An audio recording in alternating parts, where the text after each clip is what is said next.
What is up, YouTube? This is Jay, and today it's Sunday, so I'm gonna be giving you guys an update on the portfolio and what did I buy on Friday as a DCA investor. So let's go first into the updates tab so we can take a look right away into the purchases that I made on Friday. And my first purchase was on Vici, ticker symbol VICI, one full share at $28.99. This was more spending from the idle cash that I have. I have over $100 left in idle cash. So I've been buying Vici. A couple shares I have bought already. So one more share adding into my position, which I'm going to show you in a few minutes. And then let's go into my next purchase, which was one full share of SCHD. $27.39 in share price. I've been buying SCHD one share every week since the share split, and I have been capitalizing on it. I've been feeling really good. I'm at 170 shares. I'm gonna show you the position in a minute also. So SCHD one more share, and then here are my regular buys, which it was $20 into Realty Income, trying to grow that monthly income dividend income actually with share price was at $52.75, and then my next purchase was $20 into J&J, Johnson & Johnson, still at a good buying opportunity, $145.10. So I'm gonna continue buying Johnson & Johnson while it's in the 140s, while it's in the 150s also, even if it goes up to the 150s.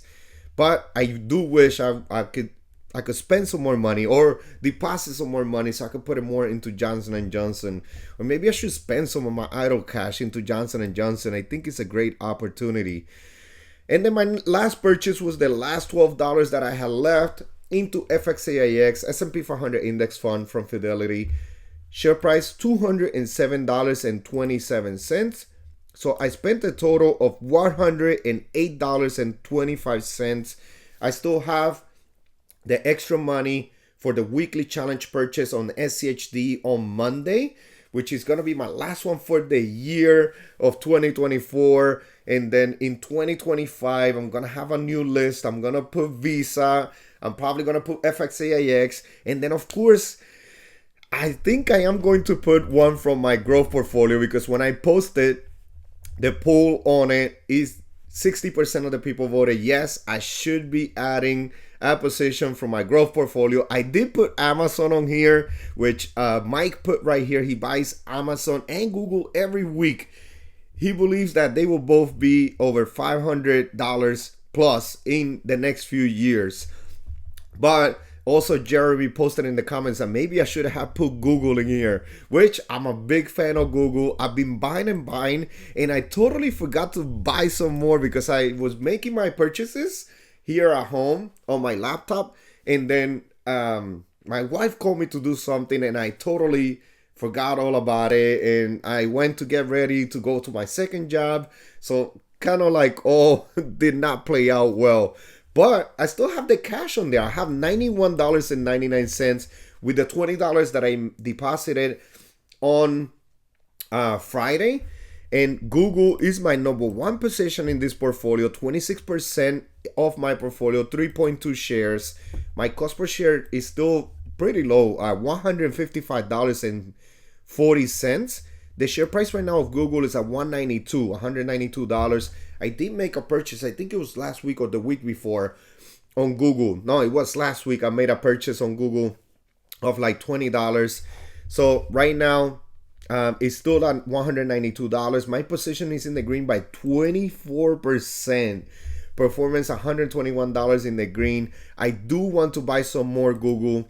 And especially when I start looking and doing some research into Google, you guys can see the forecast that the revenue is just gonna continue growing and growing. And this is what the analysts are forecasting, which is not set in stone, but it's pretty much been going that way. If you see in 2019, they had a revenue of $161 billion, and then it just continued to grow. 2021, $257 billion, and then 2023, $307 billion in revenue.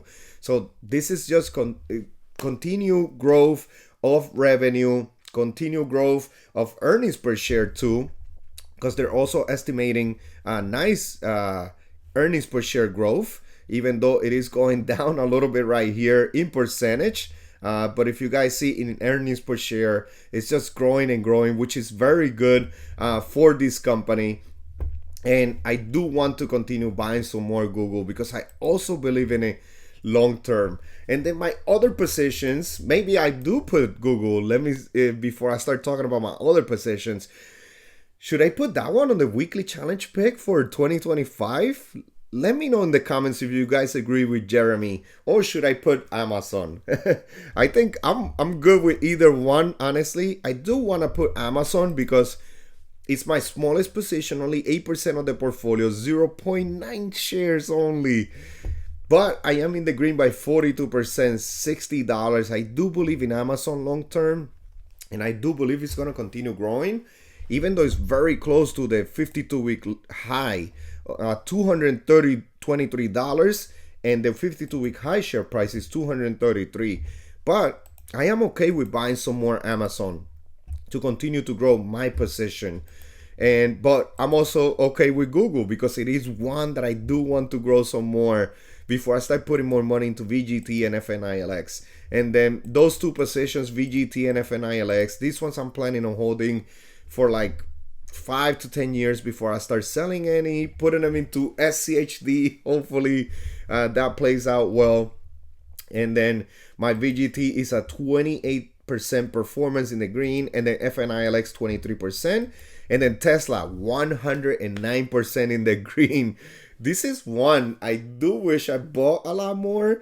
I was buying like $5-10 on a weekly basis when I first started my position with like $40-50 on Tesla, and it's been paying off actually, so which is really good. Now let's go into my dividend portfolio, which is the one that most people look forward to. And you guys can see SCHD, 170 shares of SCHD. In January, I am going to start selling VYM. I already turned off the drip actually. I went yesterday as I was updating the spreadsheet. I remembered to turn off the drip because I don't know how long is it going to take me to sell my VYM position. I have 15 shares right now, 10% of the portfolio, $1,900 in market value. And if we go into the right a little bit, 13%, almost 14% in the green in share price, which is good for VYM. But as I've told you guys before, I'm not looking into that. I'm not looking into share price when it comes to these two ETFs, like share price growth, because I want to hold SCHD forever. I don't ever want to sell it. I want to continue collecting dividends while I am in retirement. That's why I'm not looking, or I'm not focusing actually on share price return on these two.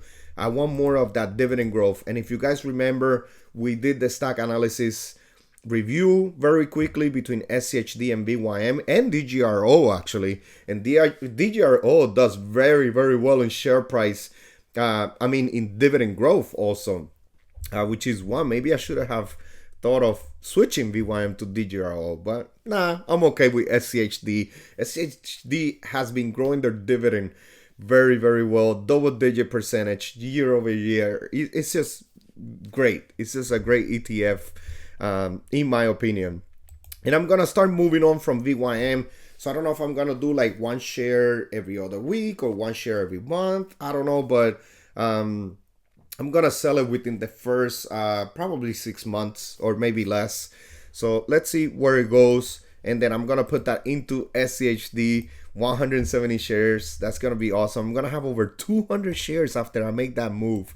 Another move that I gotta start thinking about, but this one I'm gonna start looking into it next year, probably in January, February. It's going to be moving on from my Bank of America position. And I know you guys are going to say, but what, Jay? You're 55% in the green, as it shows right here. Bank of America has been doing very well in share price. Well, that's what I kind of wanted from it. I went into the Bank of America position with a lump sum. I put like $800 in it. And I just been collecting dividends since. The first two dividends I did drip. That's why it says $812 in total cost basis. And I'm right now $1,265 in market value, over $400 in the green in this position. But it's not one that I picked for keeping long term. This is not a position that I want to keep long term. I'm not a huge fan of Bank of America. I'm not a huge fan of banks. I'd rather do Visa, because Visa is what the banks use to make their transactions. And Visa just charges all the banks. This one is something more that I see as a better option for myself, for my investing strategy, and even for my portfolio. Visa should give some very nice share price appreciation to my portfolio, but it also has great dividend growth. Bank of America does have some very nice dividend growth also, but it is one position that I have to start looking into. When am I gonna sell, since I did not buy this to hold long term? I just bought it as a, let me see how it does in share price and try to take advantage of it, take those gains and maybe put them into SCHD and other positions. That was my plan back then when I first bought Bank of America on the Silicon Valley Bank crash. So, and that's still my plan. I don't want to hold it, to be honest with you, even though some of you might disagree in the comment section, but it's not one that I'm looking forward to. And then Johnson & Johnson, I just been buying in Johnson & Johnson. I want to buy some more, honestly. I have $167 in cash as of right now. It's just still a very nice opportunity, but I've been just spending that cash on Vici, ticker symbol VICI, 26 shares. I could buy some more shares, and maybe I will. Maybe I'll buy one more at least. I've just been very bullish on Vici, growing this position. I'm in the negative by 3%. I have $791 invested, and my market value is right now $763. Only 4% of my position, but it has a very nice yield. My yield on cost is at, let me go on here, right here, 5.77% yield on cost, which is really nice. And then let's go while we are at it. $622 in estimated yearly dividends from this portfolio. My move from VYM to SCHD, it should actually boost this estimated yearly dividends by like 0.5%, because right now, VYM, at the share price that it's at right now, if I pick up any more, it will be like a 2.6% compared to SCHD, which is like a 3.5%, something like that. But you see right here, my yield on cost on SCHD is 3.92%, which is very close to 4%. And then VYM, 3.8%. So once I make that move, that money is going to give me a little bit more higher yield with SCHD. So more dividend growth also on top of that year over year, which is going to be great. That's why I'm going to make the move. I'm making the move. Unless BYM goes ahead and grows their dividend this year like 50%, then but which is not going to happen. But I'm moving on from BYM.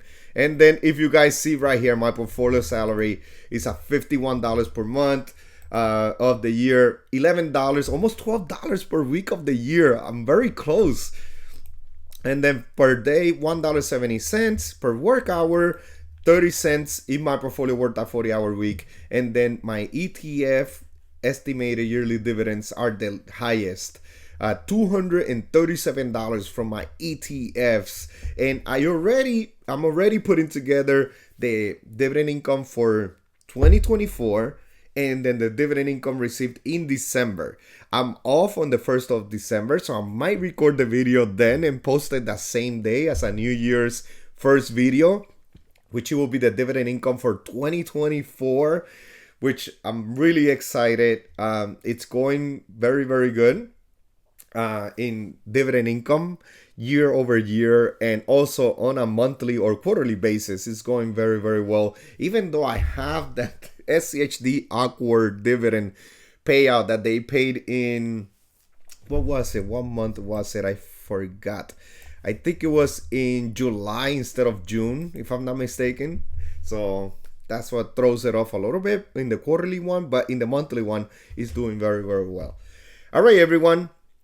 Please don't forget to hit the like button, subscribe to the channel, leave your opinion in the comments, and I hope you enjoyed this one, and I'll see you on the next one. Thank you. Disclaimer, I'm not a financial advisor, and this is for entertainment purposes only. Please do your due diligence and research before investing in the stock market. Thank you.